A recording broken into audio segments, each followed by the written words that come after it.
North Korea अपने Kim Jong Jung के पिता उस समय वो भी अपने न्यूक्लियर के चक्कर में पड़े थे। तो दुनिया ने देखा क्या चक्कर है भाई, क्यों गया नॉर्थ कोरिया, ये क्यों तैयारी करके आज सबको लगने लगा इधर जो है मैडम इंदिरा गांधी ने और रॉ और आईबी का गठन कर दिया और अपनी बढ़िया टीम बना दी कि मैं यहां से लोगों को भेजती हूं चाइना और पाकिस्तान, मेरे अपने स्पाई और मेरा अपना नेटवर्क होना चाहिए जो राइट खबर दे सकें।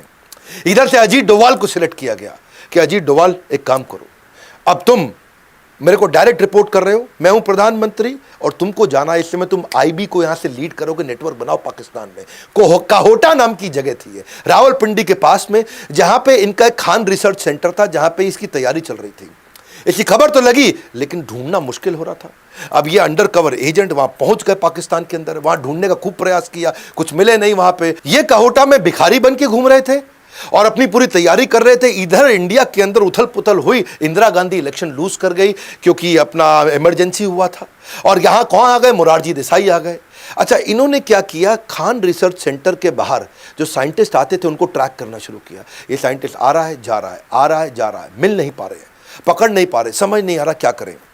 तो इनकी जो अपनी पढ़ाई थी, इनको पढ़ाई से समझ में आया कि अगर कोई न्यूक्लियर वेपन पे काम कर रहा है तो उसका जो रेडिएशन है ये उसके शरीर में आ सकता है, उसके शरीर के स्किन का टुकड़ा मिल जाए, बाल का टुकड़ा मिल जाए। तो उन्होंने एक ऐसा नाई ढूंढ लिया, वहाँ ऐसी बार्बर शॉप ढूंढी जहाँ पे साइंटिस्ट जाया करते थे। तो वहाँ जा करके भिखारी बन के वहाँ बाहर बैठ गए और वहाँ बालों के सैंपल उन साइंटिस्ट लोगों के कलेक्ट करने शुरू कर दिए। बहुत बुद्धिमान थे, बहुत बुद्धिमान, लंबी तैयारी करके चले। अगर ये न्यूक्लियर वेपन पे काम कर रहे हैं तो बालों में रेडिएशन आ जाएगा।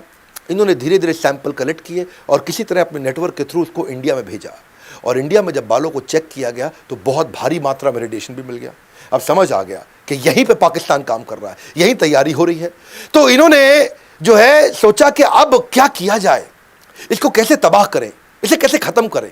ये सोचा कि भाई अब दोबारा झगड़ा किया इनके साथ में तो अमेरिका पाकिस्तान की मदद कर देगा। तो अगर मैं इस समय अपने प्रधानमंत्री को समझाऊं उनको अटैक करें, हमारे प्रधानमंत्री मानेंगे नहीं। तो उन्होंने एक इंटेलिजेंट तरीका निकाला। इन्होंने सोचा कि मोसाद को पकड़ता हूं मैं।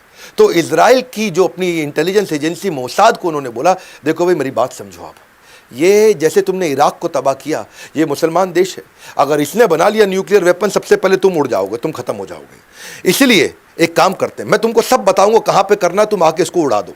तो अजीत डोवाल इंटेलिजेंट थे, बोले इंडिया को लड़ना भी नहीं पड़ेगा और मैं इजराइल और पाकिस्तान का आपस में झगड़ा करा दूंगा, मेरा काम भी बन जाएगा और यहाँ कोई न्यूक्लियर टेस्ट होगा भी नहीं।